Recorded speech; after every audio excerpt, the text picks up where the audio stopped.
Hello everyone, this is Vicious and welcome back to more Legend of Zelda and the Ocarina of Time. So in the last part, we Metal Geared our way through the Thief's Hideout, rescued a few carpenters that were very flamboyant, and now we have access to the Gerudo's Hideout.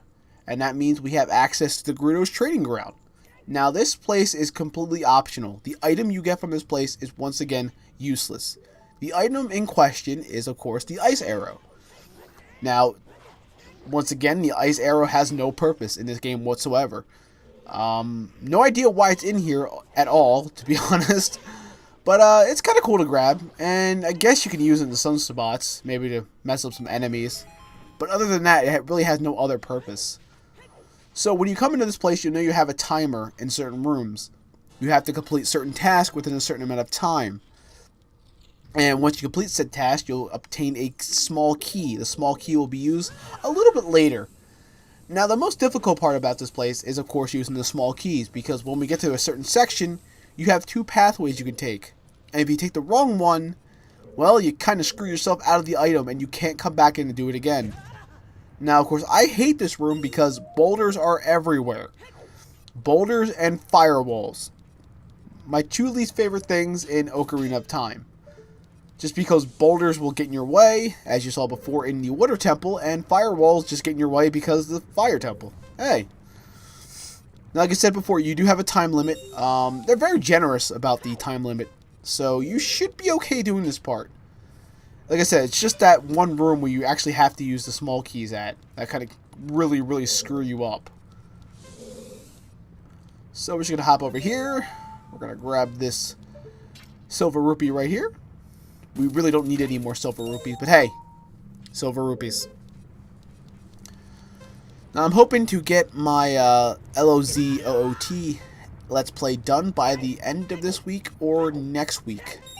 And we should be starting a new game very soon. I don't think I have that much left of Sonic 06 to upload either. And I'm going to try to get back into streaming a little bit more soon, hopefully. I do have an issue where when I sit down and stream, I get kind of easily bored. I don't know why. Hopefully I can figure out that situation and we can get back on track with streaming as well as getting videos uploaded daily. Because I do enjoy making videos, it's just I kind of get sidetracked a lot. And when weekends come around, I really don't upload anything. So this room here is a interesting room actually. Because one, you got Wolfos. And they also bring back the Snow Wolfos. Once again, a quick stab to the back and you're fine. Now, there are two pathways you can take here. There's the pathway blocked by a gigantic block there. And there is a hidden passageway which you have to locate. Now, you can't access the room where the giant block is blocking you currently because we lack the item that you get from the Spirit Temple, which is the Silver Gauntlets. Once you obtain the Silver Gauntlets, Link can push that block with ease. But, since you don't have the Silver Gauntlets, we're actually going to take the other way around. So, I thought there was a bombable wall there, but I remember, wait. Come on, Link, you can figure it out. You got it. Now, you actually need the Lens of Truth to show you exactly where this place is hidden. See up there, and you use your hook shot, which we're going to pull out one more time. Yeah, I'm a big fan of the 3DS version, just because they give you a few more item slots to work with. But the N64 version has a small place in my heart. Small place in my heart. It was the one I played the most, so. And it's the one I love to go back and play whenever I can. So this room is kind of interesting. You have a rotating platform down here. And of course you actually have to take out these eyes. So whip out your trusty bow and shoot these eyes. Once you do hit them, they will make a weird sound and their eyeball will turn red. Once you hit all four, a small key will appear. Woo! Exciting, I know. Like I said, this episode is focused on the extra stuff you could do here once you complete the Thief's Hideout mini-dungeon. Also, yeah, don't drop into the lava. Unless you want to fall in and take some damage. That's because the lava here, once you fall in, it's a bottomless pit and it will just warp you back to the top. I actually use it here just because, why not? Now that green Navi indicator up there, that's the indication for a Scarecrow. So if you remember your Scarecrow song, you can play it and hookshot your way back up there, because we actually do have to go back up there. Now this is why I take the easy route and just hop into the lava and fall through. And get myself all the way back up here. It's nice. But yeah, that Navi indication right there is for a Scarecrow. If you remember your Scarecrow song, you should be fine. We're gonna grab yet another small key. Yay! So that's 3 small keys in our pocket currently. And then we're gonna finally hop back down to the non-rotating platform now and make our way through the rest of the training grounds. Now, I would say after the boulder part, the firewalls, it's not too bad. As you know, this room doesn't have any timer, but you'll have to whip out your trusty Megaton hammer to take care of this situation. I do like the fact that the training ground makes you use all types of items when you come here. It's really interesting that way. Like I said, if you actually know the layout of this place and you have at least the fire temple completed, you should be able to come here and do this. You can correct me if I'm wrong there, but I believe you can. So we're going to grab some more arrows because, hey, arrows. We're actually going to need those arrows in a bit, actually. So it's good to stock up on them now. So we're going to use our trusty Megaton hammer to take care of these weird statues here. And once you take care of this set, that will reveal a golden eye switch. Flick that, and that will open up the door. But we can't leave this place just yet, because you notice there is a ring of fire that has a chest. And of course we're going to get that chest because I believe it is a small key. And we do need those small keys. Smack. I'm just smacking all of them at this point because I can. I mean, how many times do I get to use the Megaton hammer like this? Really? How many times? Not a lot. I think I'm looking around here trying to figure out what the frick's going on. I'm like, oh wait. I remember. Petri Farm remembered. So anyway, hit that switch. That will get rid of the ring of fire there, and we can get our chest that contains a small key. Hello, small key. Stay a while and listen. No, I'm terrible. I notice when I do recordings, if I do it at night, like right now it's like almost 11 o'clock at night, I'm a lot more calm and I can focus a lot more. I don't know why that is, but yeah, that's the thing. So this room can be somewhat annoying if you don't know what you're doing. Now, if you fall into the lava here, you'll have to start the entire silver rupee puzzle again. That means grabbing all the silver rupees, which I just proved here. So yeah, once you fall through, all of them appear again. So yeah, you have to be careful when doing this, or you'll just keep restarting everything. It's kind of sucks, but it's not that bad. It's not as bad as the boulder / firewall room. So I hope everybody's been having a good week. I know it's only like Monday right now, but hey, hope your weekend was awesome. I had a pretty good weekend. Hung out with some friends. Saw a game I'd never want to play ever. And yeah. And oh yeah, of course worked, because I gotta make that money. I don't know, I have nothing to say right now, so I'm just talking about things. I actually have a few ideas for some videos coming out soon, so look forward to that. That's going to be interesting. So yeah, once we take care of that situation, you'll notice Navi is pointing to the direction of something. We're actually going to whip out our Ocarina. So you tell, there's nothing there, even with the Lens of Truth. But once you play the Song of Time, something interesting is going to appear. Ho-ho! Time blocks. This will allow you to get up to that platform there because you couldn't get there before. Like I said, the place can be kind of tricky, but it's not too bad. Once you understand the layout of this place and, you know, some of the more unique puzzles, you're fine. You can run through this place like with the greatest of ease. So we're going to check this room over here real quick because we have access to it now. Now, once again, you'll have to use your Ocarina, and that means we're also going to have to use our Iron Boots. Now, I know I said before we wouldn't have to use the Iron Boots ever again, but I lied. Sue me. Nah, I completely forgot about this part. So to whip out those trusty iron boots. And for some reason, I was screwing up the song here. I have no idea why. I'm like, why is it not playing? And then it finally played. No, actually, in a previous recorded session I had, I screwed up the Spirit Temple song a bunch because I kept missing a single note for some reason. So I was like, oh, I'm terrible at this. How am I going to edit the fact that I messed up the song how many freaking times because I completely forgot a note? Yeah, I'm not good at video games. Well, I'm somewhat decent at video games, just not the best. So also, who's excited for that new Fire Emblem news? And I'm totally excited for that stuff. I would love to Let's Play a Fire Emblem game for you guys, but they can be very long and very tedious. Especially Awakening. That's the one I want to do just because it's a little more user-friendly. I do love the crap out of Sacred Stones and the GameCube one and the Wii one.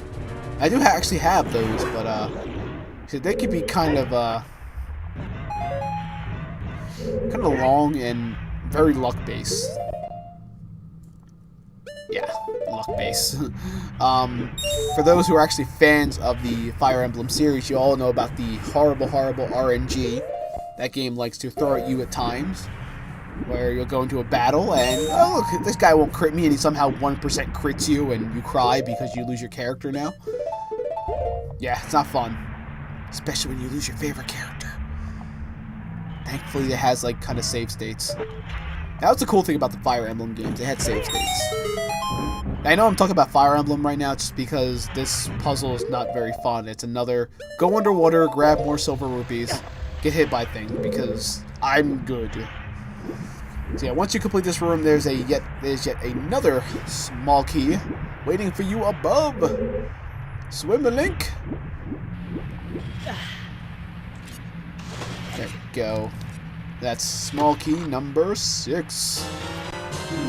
So many small keys. What are we gonna do with these things? Oh. Now, when you actually enter the Gerudo training grounds, there is an interesting thing you could do right at the beginning. If you play, I believe, the song of Zelda's Lullaby, I think it's Zelda's Lullaby, you can actually obtain a fairy. So, there's that. Of course, we have more lizard foes. I think that's lizard foes. They're lizard people, and they die with the greatest of ease.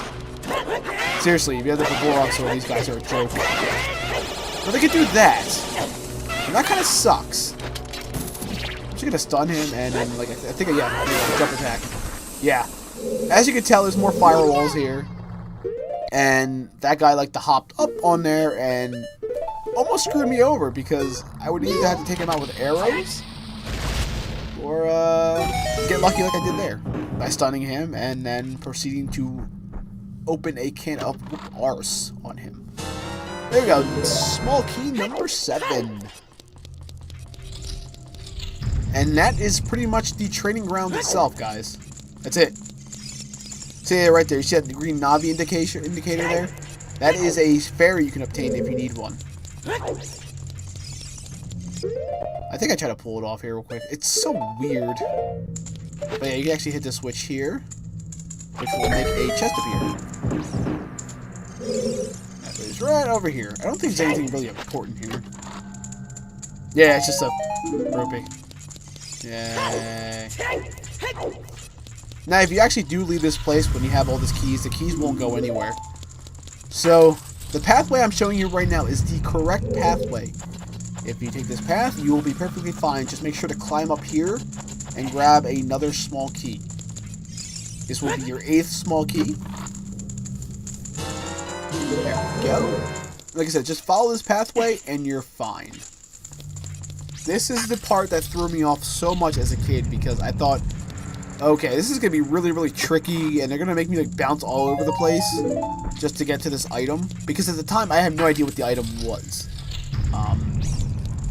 I had friends tell me it was like really dumb things, like the Triforce. Oh, go do the training ground. It's a Triforce. I'm like, oh, okay.